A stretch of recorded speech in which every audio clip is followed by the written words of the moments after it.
Know Thyself is dedicated to the exploration of the most rewarding task an individual can ever embark on, the journey to find oneself. Our intention is to investigate the universal principles that have equipped our species to seek the treasure of all treasures, self-knowledge. With your host, Daniel Powinski and Eduardo Manteca, this is the Know Thyself podcast.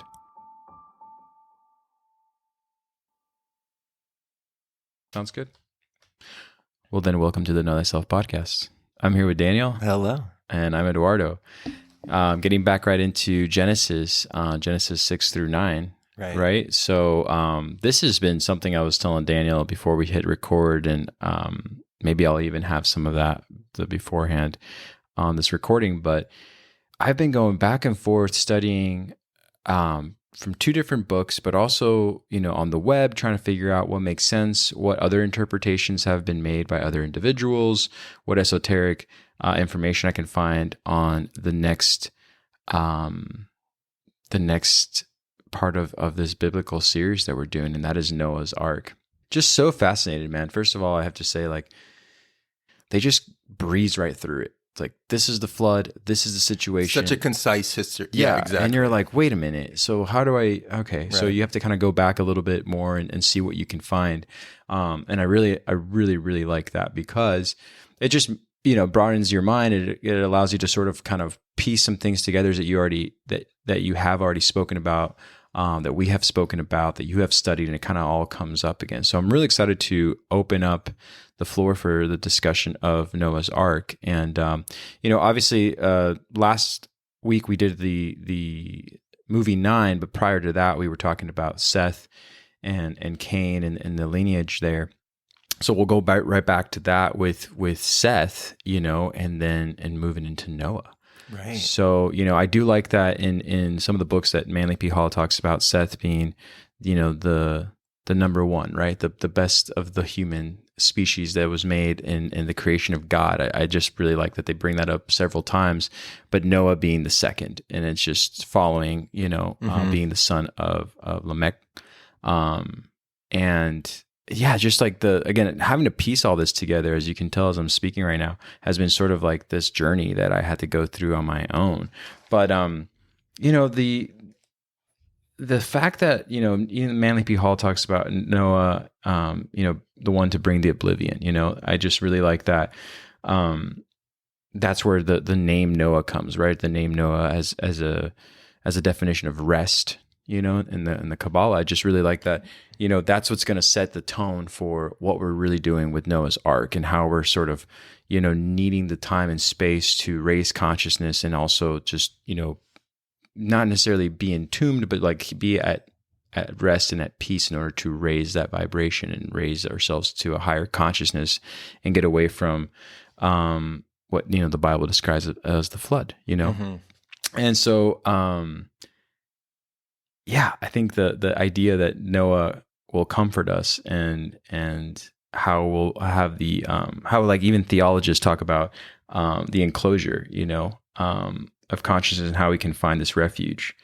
And I can't wait to get into the 3 decks too, as they represent the divine spheres, and so sort of how the ark is the mini universe, So I think that a lot of the things I'm saying right now, there's just so many pieces that we're going to put together. But if you don't know about Noah, you don't know about the flood, I highly suggest just go into the exoteric story of Noah's Ark, and then you'll be able to understand where we're coming from in this esoteric breakdown. So again, many pieces that we want to sort of bring up with regards to the Hebrew descriptions of within the Kabbalah, and sort of the 10 attributes and the emanations surrounding the infinite. I like that. So man, I don't want to get too ahead of myself. So let's go ahead and get started. Yeah, man. No, great introduction. And that is exactly what we're going to be kind of looking to investigate today and kind of uncover. And again, when we approach the Bible, we have to remember too that the Bible, there's infinite amount of meanings to every passage, and there's this infinitely to this, even to the story. So even the explanation of one esoteric breakdown is only a piece of the puzzle, if that makes sense. Okay, so we're kind of dealing with this, what Manly P. Hall called as a 12-fold allegory. And what this is the Bible's going to have so many interpretations just within one story. Mm-hmm. So we could make a whole podcast on Noah's Ark and what that actually represents, because it is a story that's going to have significance in each sign of the zodiac. It's going to kind of experience something different. And that's why they're going to really approach a lot of these biblical stories as these 12-fold allegories. Mm-hmm. So this book and how we approach this story, again, is only going to be able to be approached with as much as we've approached ourselves. And so the Bible is going to be always working as this sealed book. And it's only going to be when we uncover aspects of our own consciousness, when we complete the three sons of Noah in this situation, which is going to be that thought, emotion, action. Right. So we're going to kind of uncover this. But it's when we put these into balance that we actually release the seals on this book, and we can actually understand it, and we actually get the eyes to understand this.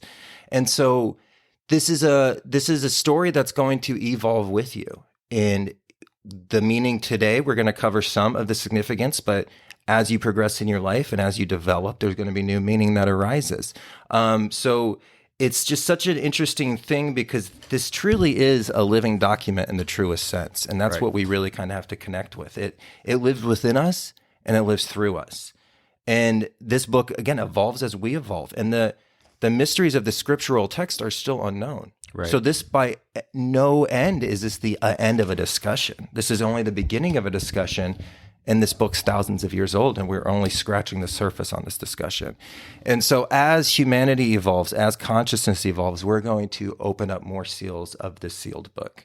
But if we kind of look through it through this lens and this physical lens and just the limits of our own self, we're never going to be able to really get the magnitude of what these stories are kind of trying to present with us. Right. And again, we're every person, we're every character, where we play all the parts. And so we're seeing that kind of play out through us. But Noah's Ark is going to be one of the greatest ones to look at for pouring out as much significance as it has. Amazing. It's amazing. It really is. Right?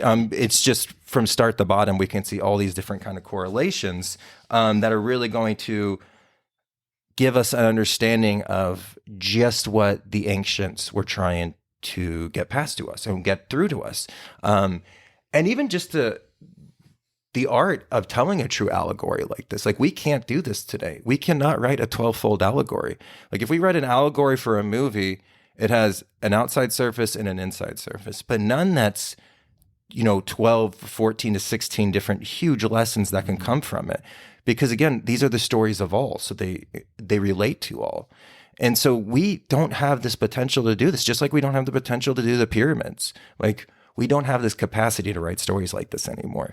And so it's an honor to even have fragments of it, like you were saying, with how concise this edition is of our creation story. But just to have fragments of it is a really blessing, because we can't approach telling a story like this because we're not in that age that can really do something as holistically as this. We have to break everything down and put it into chunks. And that's exactly what we're doing.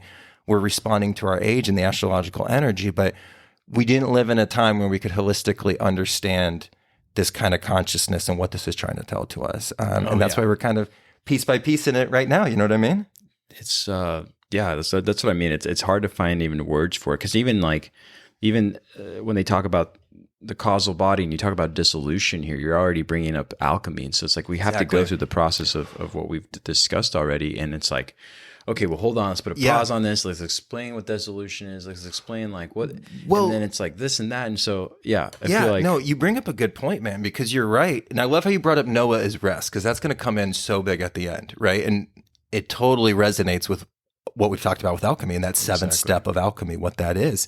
And the seventh step of creation, everything kind of starts to repeat itself, but you nailed it on the head with the alchemy, because again, in these old ancient texts, water wasn't just solely used. It was more oblivion, right? We were reading that. That was in Manly P. Hall's. He was talking about how it was an oblivion, and it was a combination of fire and water.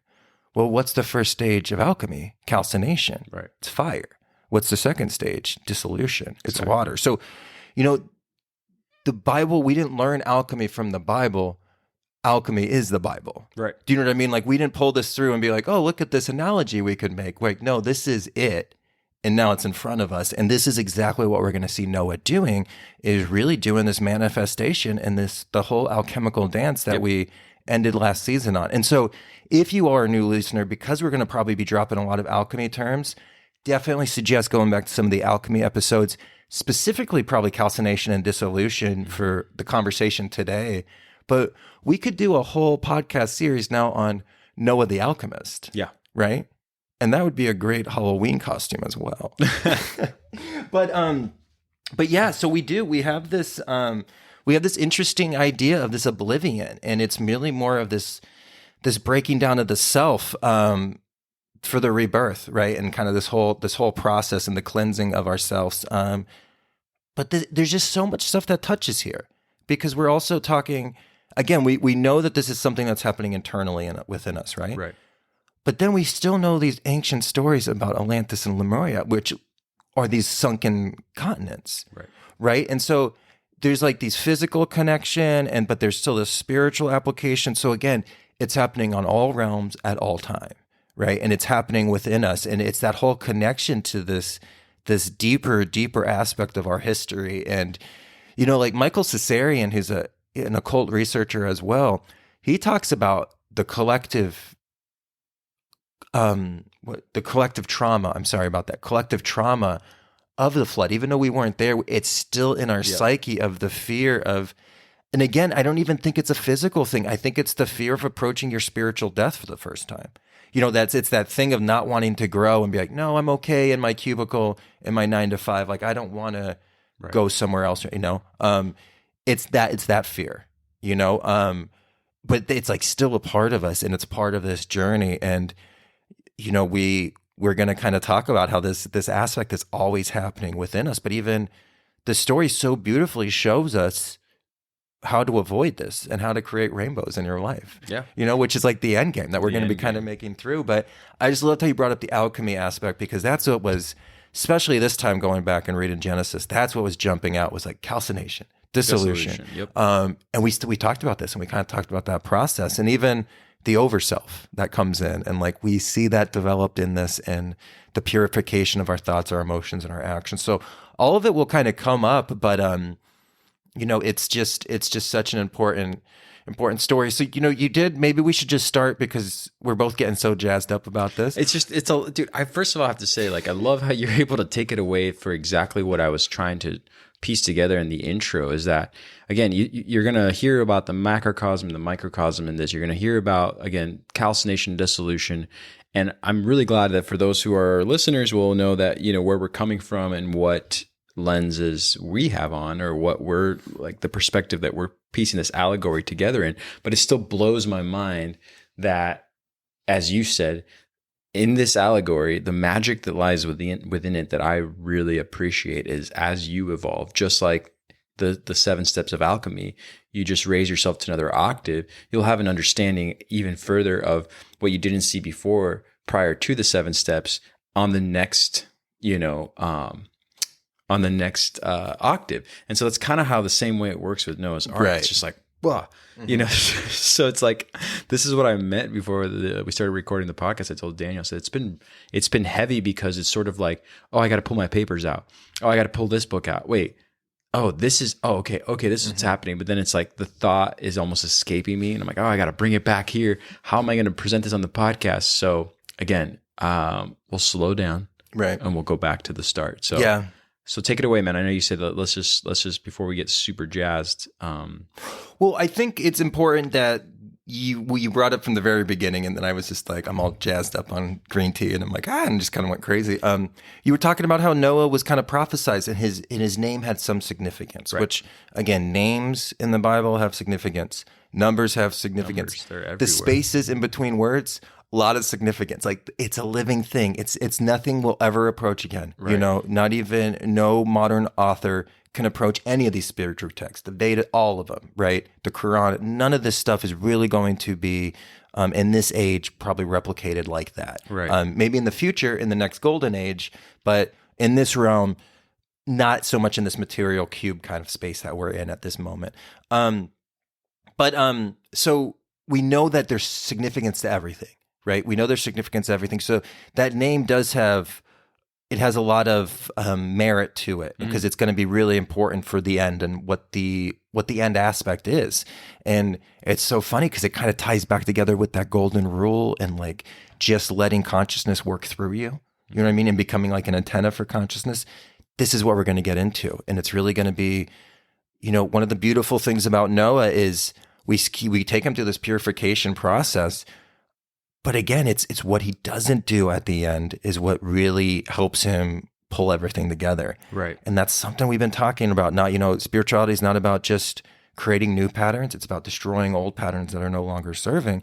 And then also when to kind of, surrender to the universe, surrender to your shadow so you can incorporate it. All these aspects, which are very terrifying to the persona and very terrifying to the limited psyche. But when we really start to approach it, this is what we're going to see. So Noah's name already has this significance to it as rest, right? Or the one that floats above the oblivion, right? And again, we're going to talk through the King James Version, but because the flood, and I guess this is actually where we should have started, because the flood is in every sacred text, it's going to be really hard not to reference this in older texts because we know that the King James Version is a concise story of all these other stories, correct? Right. So we're going to we might bring up a little bit more details than we did in like the Eden one, because again, Eden, we're going to go back through and kind of look through the Gnostic lens, and we're going to kind of reinvestigate that one at another time.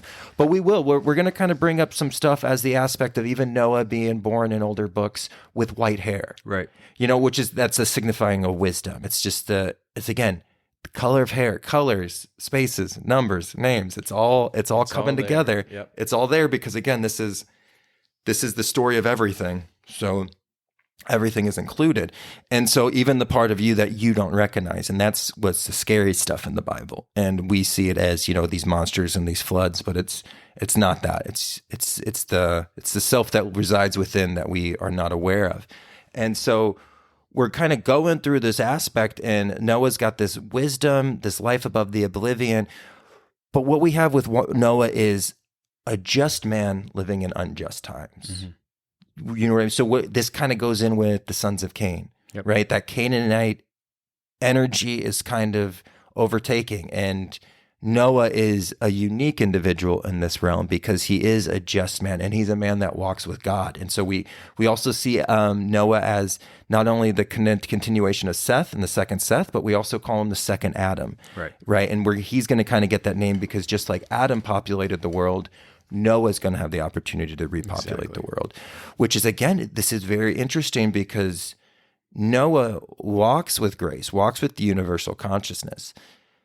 But he has to face this ultimate feat when he's approached by the Creator, that there's going to be an oblivion. Right. And so I guess we can kind of just part there, and I don't want to keep going to the story because I know you probably have. No, I don't want to interrupt because I like the way we're sort of going into it rather than getting ahead of ourselves. So So continue on. I mean, we cover the meaning of the name and what that represents, but as Noah himself will understand what that represents when he has this, this task that's going to be bestowed on him by the Creator. So, but go on. Yeah, and that's it. That's exactly what we're going to be faced with. He's going to be pretty much foresee that there is going to be this oblivion, and there's going to be a wiping out because men have become wicked. And that's exactly what we see. These are the lower aspects of consciousness has been expressing itself. And so there needs to be a cleansing.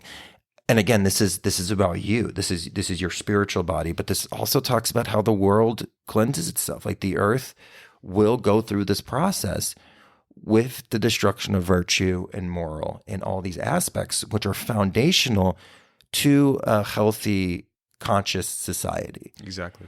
So there's a foretelling event for what happens when we lose the aspect of virtue, of, the aspect that there is kind of a hierarchy. There is a better way to express certain kinds of energies, and we can see this manifestation. So again, consciousness, not only does your conscious decisions affect your life and your surroundings, which you know this, the group's conscious decisions, what they think about, what they feel about, and what they do is going to affect the global consciousness.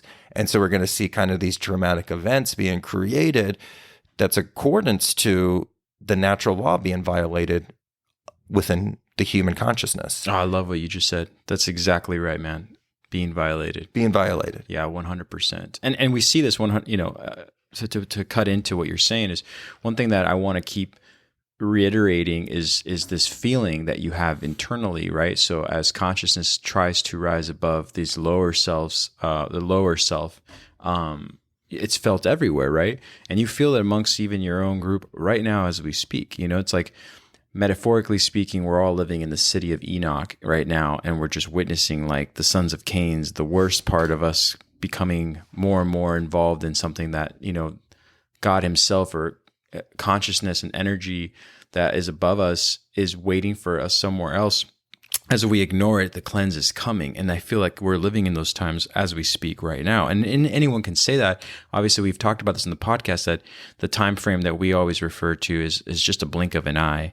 So people go like, oh, well, in the 70s, were we feeling that it's like, no, this has all been very, very it's been happening, right? And we talked about that with the Kali Yuga. But it's even a conversation that I'm sure most of you have had with even friends and family members. I know I have had for sure. And it's important to know that this cleanse that we talked about, even in the steps of alchemy, is important to follow through with, because if not, as Daniel just said, the earth knows exactly when to cleanse itself. And that's what you're seeing right now, is you're seeing a lot of changes, physical changes, but also most likely the one you're seeing is not seen by the five sense construct, but more felt internally. And that's what I hear people, and it's awful, because you hear people talk about it and you're like almost waiting for them to finish. And so what are we going to do? And they stop right there. Like, nope, we're overpopulated. This is just the earth just so pissed at us that, well, good riddance. And you're like, no, right. No, like you must rest. You must pause. You must allow yourself for the space to have that consciousness to be raised. And that's something that I think a lot of us are missing out on, which is what Noah, again, represents in so many ways with this causal body. I just don't want to get into it too much. But again, I've been seeing it everywhere. And I think it's interesting that people, rather than taking a turn for learning how to raise your vibration or cleanse yourself of that of a lower self has been influenced by all of us, people just stop right there. And I think that's just such an interesting time that we're in right now, that if you're feeling it, the vibration is going through you, and you understand that not all things are at rest and not all things are at peace, then why are we not carrying on with what we must do in order to find that unified level of consciousness? Right. But instead, again, we're doing this thing where we're just stopping right there and just saying like, well, we're in hell, so I guess that's all we can do is just like wait till it's over. It's like, oh my gosh, like really. Right. And two, I love everything you said there, because it's like it's a cop out almost. Yes. You know what exactly. I mean? Because you're just like, oh, you know what? I'm not even going to build my ark, which is your spiritual body, kind of, right? And so, and one thing too, I want to address, when the Bible speaks about, God speaking to Noah, this is him with his consciousness. And if you really fill into your consciousness and you're really honest with yourself, your consciousness is telling you that the situation might not be like, there might be something like a cleansing happening, especially if it could just be a personal thing, but it could also see as this like global thing, right? So this is all he's listening to. He's listening to his consciousness. So the Bible, again, this story is about you. So if Noah can speak to God, so can you. Right. And so you can tap in and you can feel this energy. And even a lot of times you feel this energy before you go through the spiritual process, like a dark night of a soul, or you have that event that kind of pushes you into the alchemical process, which is like a flood. And it feels like a flood. It feels like an oblivion. Everything you know is gone, but it really is going to be acting as this rebirth, right? And that's kind of what we're going to kind of make our way to, but the avoiding of that rebirth, because the rebirth is scary. Because again, remember, this whole process of alchemy is to die before you die. Right. And that's what we're trying to do. And it's a terrifying thing. And so everybody else, when they see Noah building the ark, they're going to start putting static, right? There's that negative feeling kind of coming because they're scared, and this is the fear. This is your fear we're acting, where you're just like, oh, you know what? We are animals, and that's this projection of your shadow, this uncorporated aspect of yourself that's going out, and your shortcomings now are being blamed on the scapegoat of society, on population, right? And we don't know that we're actually doing this like scapegoat projection at that point. Well, we've been given the words to use in order to, like something I like to think about is if God is energy and energy is God, and the energy is felt less and less, what do you need to do in order to connect to that energy and raise that energy to another vibration? Then that's something you're avoiding in itself if you can feel the lack of God. Right. You know what I mean? Which is what, again, you're just saying right now about what Noah does very well is he has that pause in that moment to let God in order to understand what's going to happen. Gosh, that's such a good point. I didn't even think about that, but you're right. Noah's name is rest. You have to quiet your mind for God. And this is why he's the only one that can speak to God at this time, because he's the only one that can quiet his mind, because he's not caught up into the sensations of life. Right. Ding dong, man. That was awesome. But again, see how it's evolving. As me and you are evolving in these chairs right now, this text, it's growing with us. We're growing with it. And so it's just, again, it's just this amazing aspect. And even getting into the numerology of those dates, I think we're going to have to really tackle that as another episode of numbers, but everything has significance, from the amount of reptiles that they bring on with the days of the year and the calendar, to the idea that they're bringing on 7 of these, what they considered kind of like good, and 2 of them bad. Mm-hmm. So again, it's talking about how when we go into the ark, which is really going to represent our spiritual suit, right? Kind of like this overgarment of where our thoughts and our emotions and our actions are within, right? It's the lesser bodies, but it's the bodies needed to operate within this realm. And so what this is going to have us do is, because we have to go through our cleansing, all the aspects of our psyche are going to be called into this ark, right? And so this ark, we talked about how it wasn't really a flood. It was more of a flood of water and fire. The ark doesn't represent so much a boat, right? So it's really just a place of security. And so this ark that you're creating is in you. It's got to be internal. And this is where you're going to survive the floods and the fires of the external world. And this is where you're going to even survive the floods and the fires of your internal world. Mm-hmm. Because just like purification happened in front of Noah's eyes, this purification is happening within you. And it's this terrifying aspect if we're not viewing it from a higher lens. Mm-hmm. Right? We have to have the eyes to see. And that's exactly what we're seeing. And that's why the Kybalion was so big on that aspect of like, you're only going to see as much as you can. And so as our eyes open up to this story, we get to a bigger understanding of what's being presented here. But this is about your shelter. This is about your security, because, Noah represents the zodiac sign of Pisces. Right. Which is the end of an era and the beginning of a new era. You live in the age of the end of Pisces, which is the end of one era and the beginning of a new era. Like, This is your story, baby. This is you. Again, this is you. This is 100% us. This is what we're living through. And this is just like in 9, the details are planned out for your survival. Right? And it's exactly pretty much what we see at 9. It's the coming together of the thought, the emotion, and the action, and the balanced self, and the expression of all these elements. And that's what we're going to see through Noah's sons, which we're going to kind of get into that conversation. But just this aspect of you're going to need to survive this oblivion. Mm-hmm. And if you don't think that we're living in an external environment that needs some kind of spiritual security, we might not be truly looking at what's kind of circumventing and collapsing in our external world right now. Right. All of us, it doesn't matter where you stand, on what side of the spectrum, we can all admit that this has been a traumatic time for us. So spiritual security has never been so important. Well, maybe this is why you start listening to self-unfoldment stuff. And, this is maybe why you got interested in the esoteric or the occult 5 years ago. Do you know what I mean? You're calling. You're calling. Because God's speaking to you. God spoke to Noah. He got him prepared for it. We need to start looking back and being like, how has God been speaking to me and helping me prepare for this? So we're going to start looking at all the aspects of growth that we've done and all this, the armor that we've already put on through our spiritual operation. And we're calling back the animals. We're calling in everything because we have to survive this aspect. And we're going to just cleanse the grounds, and we're going to have this whole refertilization process. Because again, a farmer will tell you, fire and water makes great soil. And that's what we're going to do afterwards with these seeds. But you first have to purify. You first have to have that forest fire for these trees to be reborn.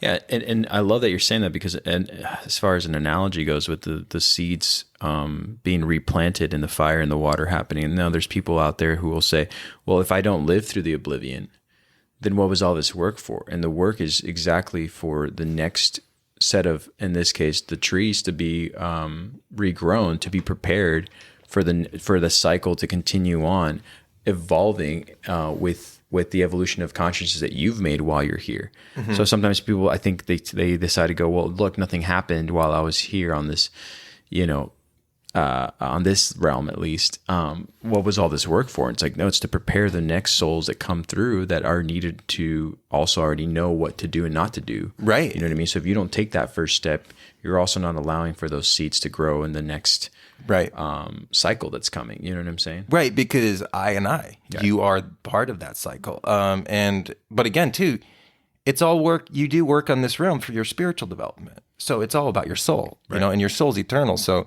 you have to do work here. And if not, it's going to be a lot harder to do it in the next realm. And it's going to hurt a lot more. So this is the construct for experience. So even a selfish way of looking at it is like, well, I need to do work here because this is where my soul develops. Mm-hmm. And then as we take the higher aspects and as we approach the Christ consciousness, as we really open up these seals of the Bible, we see the grand plan. Right. And then we see the future. We see the past. Everything makes sense. And we all of a sudden have a just and loving God, which is the mark of a highly perfected individual. Only when you truly can say that God is honest and just and with true sense and not through fear because you're afraid to go to hell, but when you can honestly just verbalize the part that God is honest, just, and truthful, that is the mark of a very, very highly elevated individual. Because we curse that when we lose a family member. We curse when we lose a loved one. We curse when we see, there's this whole aspect because we can't see this bigger pattern, and that's what we're approaching. You know what I mean? So we start with the self of like, hey, this experience is for the development of myself. But as we climb that ladder, we see this bigger aspect of the trees of the future, the trees of the past, and we see the whole grand plan. And that's when we can really start to approach opening these seals of this book. And then Noah's Ark is going to have a 100th different aspect. Right. Like when we have the 50-year anniversary of this podcast and we do Noah's Ark, it's going to be 130% different. Oh, absolutely. Do you know what I mean? And so it's, again, it's living through us. We're living through it. And we have this really, really unique aspect, but this story is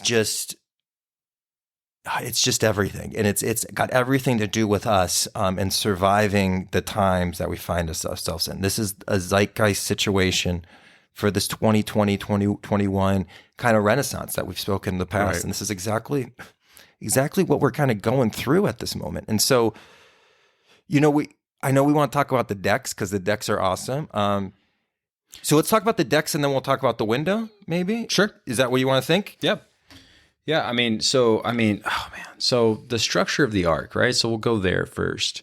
So what you know about the structure of the ark, and I like that you already kind of talked about it being the sarcophagus of like our body, right? Nice. So it's just it's just what we are. So you talk about these three decks, but we also talk about the three level. You already said it, sort of the Trinity. You know what I mean? So we can start there. I mean, go ahead and give us a little bit more about that because, the three bodies making the personality of that sarcophagus, right? Of the ark, but it's God, it's so much more than that. right. Yeah, so let's go ahead and talk about that really quick. Okay. Well, man, too, we have to approach the idea that we're here to evolve consciousness and for consciousness to live through us. So we need to be able to do work in this realm.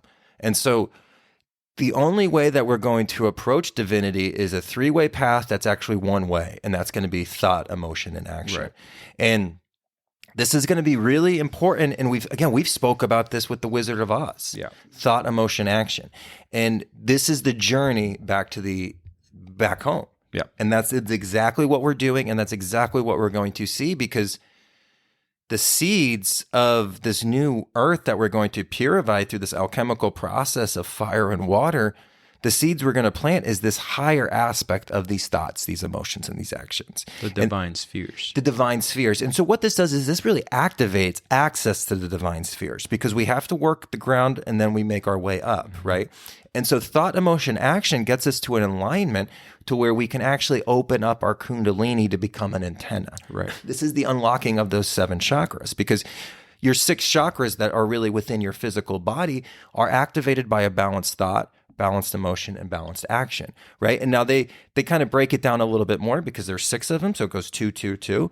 But either way, this is the key. This is the key: thought, emotion, action, and we know this. And so when we activate those, it opens up the 7th one, which is that antenna. And this is why we have this ability of rest. And this is, again, why everything kind of happens on the 7th day. But this thought, emotion, and action is the steps to divinity. And it's the only path. It's through a needle's eye, right? You have to walk it through a needle's eye, and that's what it is, because it's the way. It's exactly what Jesus at the middle path that Buddha speaks about. So it's this thought, emotion, action, and it's getting it into alignment. And this is what's going to bear the fruits of this new generation, this new era. And so we have the 3 sons of Adam, and they are going to represent the masculine aspect, the positive polarity of this. I'm sorry, the 3 sons of Noah, but they almost represent Adams. And the males represent the positive side, and then their wives will be the negative component, right? So we can have the balance, so we can have generation. And so this is how we're going to kind of repopulate the land, but it's not through this lower thought, emotion, of action of the past, because we're in a new generation, we're in a new era. And we have made oblivion to the wickedness of man, which was the wickedness in ourselves. Right. And so we have this aspect of this replanting and this coordination, and we're going to see how important this is to have these in balance, because, you can have all the knowledge in the world and you can have all the physical accomplishments, but if you've never loved, you lost out on an aspect of life, and that's, you're not going to be able to create that light body, right? Because this is very much connected with your aura, right? The expression of your thoughts, your emotions, and your actions in a balance very much collates that light body that we were speaking about, right? With your aura. And so with these kind of coming together is going to also be an explanation that aura is going to be connected to the rainbow that we see at the end. That's going to be the protector and all these aspects. But it's just so important to, again, utilize this thought, emotion, and action. And remember, again, Dorothy wouldn't have been successful if she just had the Scarecrow and the lion. Right. She wouldn't have been successful if she just had the Tin Man. Right. She needed all 3 of these components together. And that's what this story is alluding to us, the importance of that, so we can open up the higher divinity chambers. Right. Does that make sense? Oh, absolutely. Yeah. I mean, this is why I think, I don't know if this was like the first season, but we talk about not killing the ego. She never kills Toto. You know, Toto, as Toto escapes her, she has the action to make the conscious decision to go after Toto. So you have to go through that process of like, okay, I have to make myself move, and along that path of moving, you will find the 3 that will make these spheres we're talking about, these 3 decks that make the divine, the holy divine sphere that then you can operate out of and see everything in color, if you will. Right. Right. And I think too, when we, Dorothy would probably be more the ego. Right. Toto but that's perfect, because Toto is the innovation and the creativity, which we see we need, which is also another character that we kind of have to bring up. And he kind of represents all the animals in the Ark. So I love that you brought that up, because that's exactly what he does, because you bring in those animal aspects, which again is, some of it is our lower natures, but some of it is those unique qualities that we've learned through our past incarnations, right? When we've talked at the evolution of the soul, and also the great aspects that we learned from the animal, and all that knowledge, all that wisdom. in more the aspect that animals live in balance. Right. Animals don't need to be taught natural law. So you can say, oh, that squirrel was dumb, but that squirrel has a better understanding of natural law than 99.99% of the humans on Earth right now. Right. Right. That bee has a better understanding of natural law than 99%. So again, we always kind of see ourselves through these lenses. And so it's good when we kind of step back and take a look at this. But this is what we're kind of looking at with these aspects of, again, these animals that come in, and not even just the perfected animals, but also the unincorporated ones and the kind of the wild beast. And what that's going to really represent is the aspect of, even the parts of us that have not been recognized by the psyche yet, and the shadow still has to come in, because that's energy that we're going to have to incorporate. And that's what's going to be this next alchemical process that's going to happen. But, even from the allegory of the birds, how it speaks about birds, which is going to be thought, right? And then it speaks about beast, which is going to be about the emotion, right? It's going to be the mental, the emotional, and then the actions, which would be the reptiles, right? So we have these three spheres. How Noah's sons kind of split up. They're going to kind of split up with the northern, the equator, and the southern hemisphere. And we're going to have the seeds of this like new generation kind of becoming. But it's so much deeper. It's so much deeper than just this idea.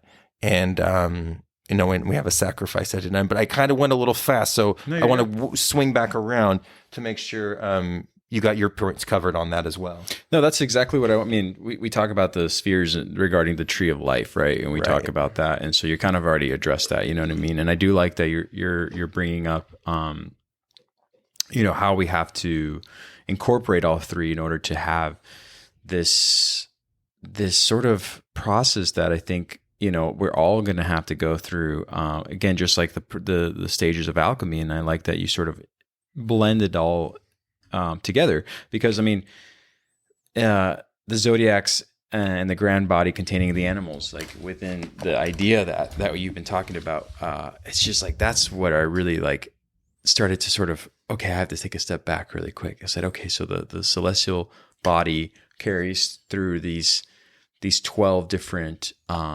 representations, right? And so you start to kind of piece things together, like, okay, there's the ark, there's the animals coming on board, but then, okay, what about these grand beasts they talk about? So I think you just did a great job of sort of like bringing so much from above and sort of like condensing that, as you always do, man. But no, man, and you bring up the great part about the zodiac, because you're right. The zodiac is the band of animals. There's just we have Aquarius, Virgo, and the twins. But other than that, we have a lot of animals. So again, a lot of animals. These are, and how do we learn about nature? Like, what is the occult? It's the study of the natural world. Right. Who's the best teacher of the occult? Again, animals. They understand it perfectly, And so like, if you like, even like physics, like just watch a cat and tell me a cat doesn't understand physics. Like, no way. Like that cat has a better understanding of physics than I ever will, and just, but the components and what they represent and the deep stories, and you're pulling in Aesop's fables. You're pulling in all the wisdom. You're pulling in all the ancient traditions, the worship of animals, this the deepest of our spiritual connection, the first things we worshipped as humans. Mm-hmm. So it's this coming together of pulling in everything that's great, everything that has lasted time, right? The eternal, the truth.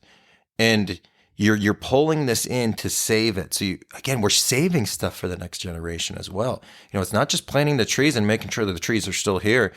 We also need to give a reason for individuals to go out and see those trees. Right. You know what I mean? And that's kind of, I think the quote unquote like apocalypse is right now. Like, I don't know if it's the extinction of all physical life. I think it's the extinction of the essence of life. Right. You know what I mean? I don't think it's going to be this, it might not just be this physical thing like everybody on the internet wants to tell you it is, but I think it's going to be just more of like that essence, of life, and like, we're going to lose that. And that's what's truly terrifying. But again, go ahead. No, I was just going to, it's always darkest before the dawn. And we're all on this ship. So like, this is what the journey's all about. So we're supposed to be up against these unreal odds. And this is, again, why you make this spiritual retreat within yourself that not only keeps you, above the waters of life, but it also is going to keep that spirit lit during the dark winter and those cold nights. And when there is no light around, you shine the light yourself. And so I just think we have this very unique aspect, and this story is just so pertinent to our time. But I also know we want to talk about the I know we kind of addressed a lot of stuff, but we probably should have, because we're talking about the animals, talk about that sacrifice that happens at this end of the story too. And that's going to be the sacrifice of the animals. And it's the first thing that Noah does once they reach the land. But you know what? We missed so much stuff. Are we just going to do a part 2 to this one? I think we have because we didn't talk about that. We didn't talk about the birds, which are huge. We didn't. I mean, what are we looking at on time right now? I think we're about 40 minutes in. Oh. So we're not. Hot dog. We're perfect. I don't see. We're using a different recording stuff, so I can't see the numbers anymore. Well, hot dog. Let's just keep going. Let's go. And so let's backtrack a little bit. Are we just going to cut that? Sure. Okay. We don't have to, but yeah. I clapped. And so we, before I kind of rush forward with this end of the story too, I forgot that, through this whole aspect, we have this flood and we're going through this turbulence time. And then we get to a point where we actually land on the top of a mountain. Right. Right. And then, so what this is going to kind of show is the aspect of the consciousness rising up with the emotions, right? Rising with the waters that do not wet the hand, right? And rising up through that emotional energy to gain a higher perspective. And that's what we're going to kind of have with the significance of this mountain, and consciousness starting to approach its rightful spot, which is right in that frontal lobe of the brain, which we only can have when if we talk about that esoteric brain, not only the two hemispheres are balanced on the top of the brain, but also the triad of the thought, the emotion, the action, the neocortex, the limbic, and the R complex, as well as activating. And so that's what the Mount Ararat is going to represent. It's that higher perspective, and it kind of getting that lens from now not making decisions from maybe your base chakra, but now making decisions from that crown chakra.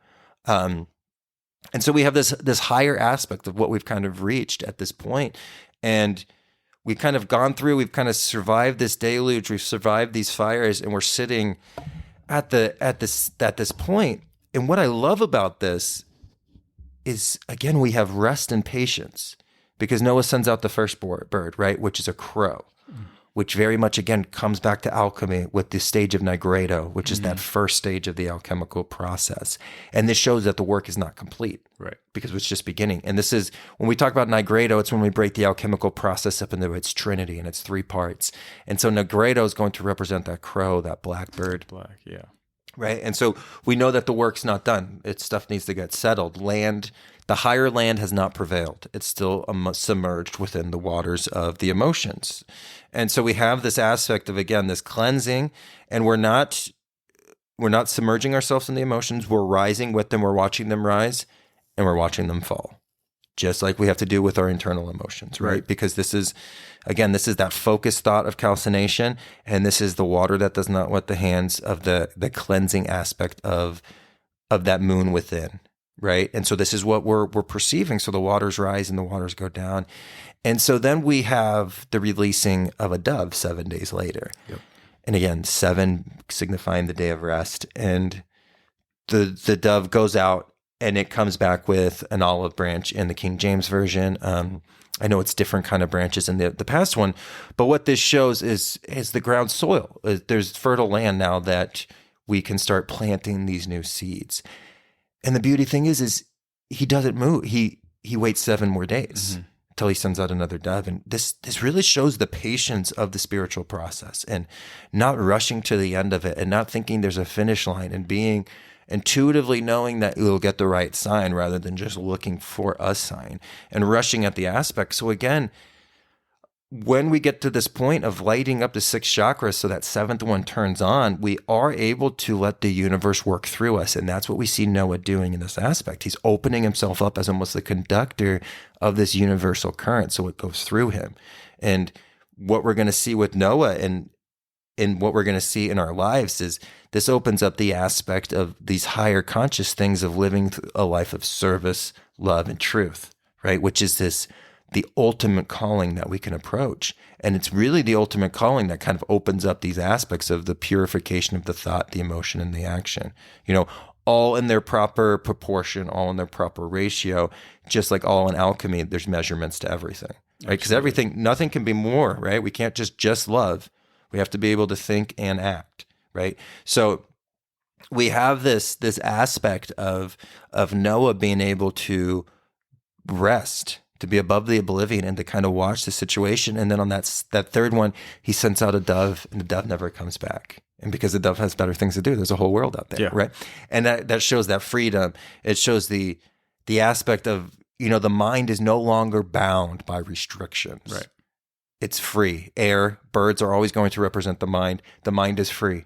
It's not even owned by Noah. Like it's unbound now. Its limitations are going to keep expanding out, and its consciousness is going to evolve. So as that bird flies, you're going to get a better understanding of this book, right? A better understanding of these spiritual stories. And so now we make our way, and now we have the aspect of them going to land to kind of prepare the soil. And the first thing that Noah does is the sacrifice of the animals, the burning sacrifice. And again, that zodiac comes back around, and we have the burning of the animal and what that kind of represents. Right. No, go ahead. And so, again, that's just the burning of our animal desires and the lower self. All of that stuff that's left over after the oblivion, right? We take all those remnants and we re-burn it because we're repurposing it. And so what this is this is the altar to the spirit. This is the altar to God. Right. And this is a fire that you have to keep burning forever, because this is what's going to keep you lit. This is what's going to keep you warm when the world again breaks down, because the world's going to break down because the world's supposed to break down. Just like your body's going to break down. Everything's going to break down in this realm. The only thing's eternal is that spirit that's within you. And that's why you sacrifice these lower animal natures, these lower desires, jealousy, fear, all of these aspects, everything that's keeping you restricted from seeing the rainbow that's trying to present itself needs to be sacrificed in the image of God, and that's in the image of creation. And so we need to go through this process, and we talked about this. This is really like that fermentation aspect, like the furthering of fire. But this fire has to always stay lit. And that's going to be really important, because we always are going to be uncovering new aspects of ourselves that need to be put through the sacrificial fire. Just once we go through this alchemical process, you clear up a lot, but it starts over again. It starts over again. We've had some interesting life. Like, we grew up in the 90s. Right. Like, just from the commercials we saw, there's a whole alchemical process there to kind of cleanse up the lens. Because, like, commercials in the 90s were weird. Yeah. Like, it was weird. When you go back to this day, if you put YouTube commercials in the 90s, you're just like, what is this? Like, the implications of some of them be like, did that kid just, like, eat his parents? Yeah. You know what I mean? Like, they're just weird. Sorry about that. That's a complete side note, but there's just a lot of stuff in our environment that we need to kind of go through this purification process and regain a new relationship with. And that's kind of what we're looking at. But this animal sacrifice of these lower aspects is going to be what really kind of makes that purification. And then the story ends with a rainbow appearing, right, which is going to represent our light body. Right? We talked about this. We have to get all 7 colors working together. So it's that light body. So we're able to ascend this dimension. And this is exactly what's presented. Okay. And this is an alchemy called the peacock's tail, right? We see this on the NBC logo. Right. Like, that wasn't an accident. Right. Like, they knew exactly what they were doing, because what this rainbow represents is the 7 planetary energies that live within us. And 222, the 6s go within, 1 with 2 with thought, 2 with emotion, 2 with action. So it's what this rainbow lets us know is, as long as this rainbow's here, there'll never be another flood. And what that's telling you is, as long as you keep your thoughts, your emotions, and your actions in balance, as long as you work through this love, service, and truth, there won't be another flood, because you won't even perceive it as a flood. Right. That's why it's a continuous sacrifice in order to keep the crown chakra on. Right. I think a lot of people can read just like in alchemy, right? You reach the 7th step, but it starts over again. And in order to continue having that warmth that we're talking about when the world goes cold again, there must be sacrifices. And without the sacrifice, you kind of start degrading back to, maybe this world of unknown and sort of going back to being blind again. And so I think that's something that we have to conquer at all times. I know that it's a disappointing process for some people that they realize, hey, I worked so hard and I sacrificed so much to get to this point of this antenna being wide open to let higher consciousness work right through me. But for it to stay on permanently, you must always have the sacrifice occurring, Right. Yeah, 100%. And you have to keep that lit. You know what I mean? And so I think it's such a unique story because, again, we're just scratching the surface of what this entails. But, one thing too, because we kind of got going and I was just shouting stuff out as it was coming out. One thing we didn't address was the one window in Noah's Ark. And this really represents that third spiritual eye.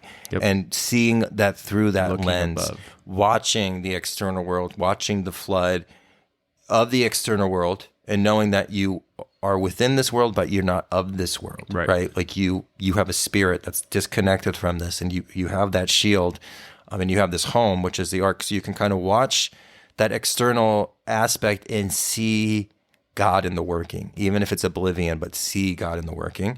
And then also seeing the internal struggle of your internal fire and your internal flood, but seeing it through that spiritual eye is going to give you courage, discipline, and direction for what further needs to be obliviated, right? Because again, you need to see God in your own personal obliviation as well. Right. So, how can you do that? How can you make a relationship with creation when you see destruction? You're like, well, that's the ultimate task, my friend. Like, that's what we have to do. We have to understand the bigger pattern here. And this is going to be part of the process. And it's not supposed to be easy because this is the biggest question. This is the biggest answer there is.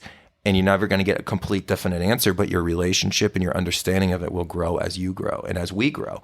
And so, again, I think that aspect of a just God is like the most noble thing an individual can strive for, because it's not a blind, it can't be blind faith. It's got to be like truly felt 100% in your soul. And again, when we study natural law, we look at this alchemical process, we do see universal justice. It just is not presented in the lens that we can completely understand, but as we grow, we can perceive it better and perceive it more. And we can start understanding maybe why do we find some of our situations like this in humanity now? Exactly. Not only ours, but there's always somebody who has it worse. And we know that in this situation right now, that there's some people who are living in the worst situations imaginable. And so how do we really survive this? How do we actually change this? Noah, again, has given us he's given us the guide, just like we got with 9 last week. And I think it's just a really special thing to kind of think about and think about, like, where's that rainbow? You know what I mean? Over the rainbow. Again, we have that connection there to the Wizard of Oz. And the Muppets with the Rainbow Connection, because that was a great one as well too. You know Absolutely. What I mean? Like, all of these things are. Jim Henson was a Christian scientist, so he very much knew a lot of these occult aspects with like the dark crystal and stuff. Look how Hollywood uses rainbows. Oh yeah, it's always very important. And that one eye, that one window. Look at the logo of CBS. That's that one eye. Like, they're putting these symbols not to so much antagonize you, but just because they're deep inside you. Right. And so when you see that NBC logo, it pulls something out of you that's bigger than just Parks and Recreation. And that was a great show. But it's bigger than that. You know what I mean? It's deeper than that. And so that's what we kind of encounter to do, to break down something this. But again, this is a story that has infinite interpretations. And it changes with you, and it changes with your times. And so it's one of those ones that can be approached anytime and any day, and it can pull out a new insight. Exactly. Right. And that was actually for anybody out there who ends up interpreting this the way they want and interpret it as the King James Version or the Kabbalah, or like even if you're studying theology, you can see all these different aspects rise and come to the forefront. But as Daniel just said, it never stops. The evolution of the understanding of what this story entails, it's just so beautiful. It's just like it.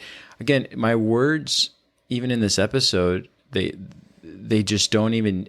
Everything is. I worried that this would happen because our podcast is based on a conversation. But the more I interpret and the more I understand, and the more this sort of evolution continues from within, the harder it is to speak, because Right. you can internalize it, you can understand it, and it's felt because it's how it's meant to be. But then to speak of it is just sort of, where do I start? You know? And so, you know, I think that finding macro size examples will probably become something that we'll do later on in the next seasons to come, where we're sort of just like, hey, if you can't keep up to the speed of what we're saying, go back to a few episodes where we go into more of a microscopic detail of what we're speaking of. But even just talking about the 7 stages of alchemy in this one episode, we sort of rushed through something that's a whole process that took 7 episodes. Right. Of a podcast, and that we just even scratched then, the we were just scratching the surface of that. So it's beautiful, because I think that the unfoldment of this podcast is like the unfoldment of our own consciousness before a bunch of people who are willing to listen. And that's why I always say, I tip my hats off to everybody who listens and has even a deeper understanding than I do, because as you hear me converse with Daniel, you also may or may not feel this evolution of consciousness happen to both of us right here, right now. And I think that in itself is just a beautiful thing. Yeah, you know, absolutely. what I mean? And you know, there's so many times now that I've had the beauty of connecting people through this alchemical counseling on a one-on-one, there's so many times when people tell us that they'll be listening to the podcast and they'll actually pause it, and then they'll start speaking. Like they'll start speaking their mind because this thought has come to them, and like, oh my gosh, like I had this thought and you helped me, you guys helped kind of facilitate it. And that happens, you know what I mean? Like it inspires you when you kind of hear these conversations to pull out that information, and then you too go through that evolution in that aspect, in that creation. And now you've become from a listener to a creator, and that's a beautiful thing. Exactly. You know? And so it is such a beautiful thing to kind of watch this unfold just within our own consciousness. Yeah, we're all just helping each other unlock that has been suppressed and or locked for so long. And I think that's why, you know, this journey was never going to end, you know, ever. Yeah. So, I'm speechless, man. It's just like, it's good. So great. It's so great. It's so great. I'm just like, so warm and just so, fulfilled by just the breakdowns of such powerful, allegories left behind that are yet to be completely understood by, you know, our peers and ourselves, and together though we will unlock them, you know, step by step. And it's just such a great thing. Right. The seal's unlocked for those who knock. And that's very important to remember. And that's exactly what we're doing. And we're going to kind of keep it at this pace and, you know, slowly make our way back. Awesome, man. Well, I have nothing else to add. If you want to keep going, by all means, but well, no, I think this might be something that comes up with a part 2 in the future. So we'll kind of go from there. No, you know, I think we definitely want to do a future episode on the Watchers, because we really didn't do that, and kind of the powers left be. Right. And so that's going to be something we're going to approach, but I think we'll kind of chat and figure out where we're going to go for next week. But absolutely, again, big thanks to everybody for tuning in. It means the world to Eduardo and I, and we just can't wait for the next part of this adventure with you. Until next time. All righty, man.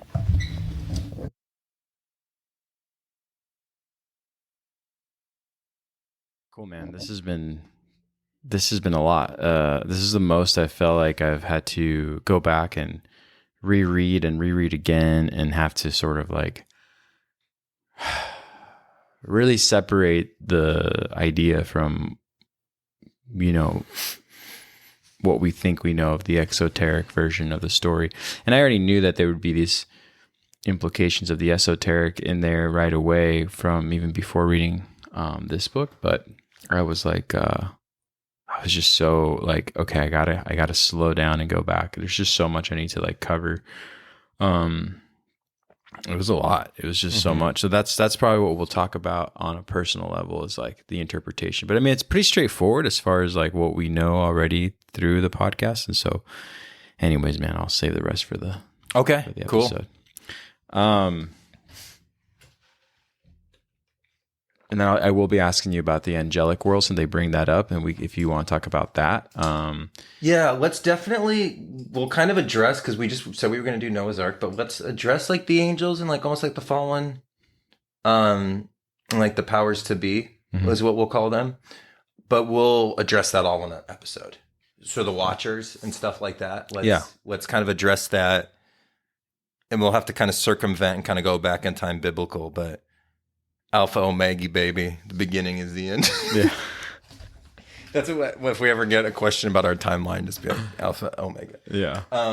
Okay. So You ready? Yeah, So let's do is this, there anything man. else you want me to like note on?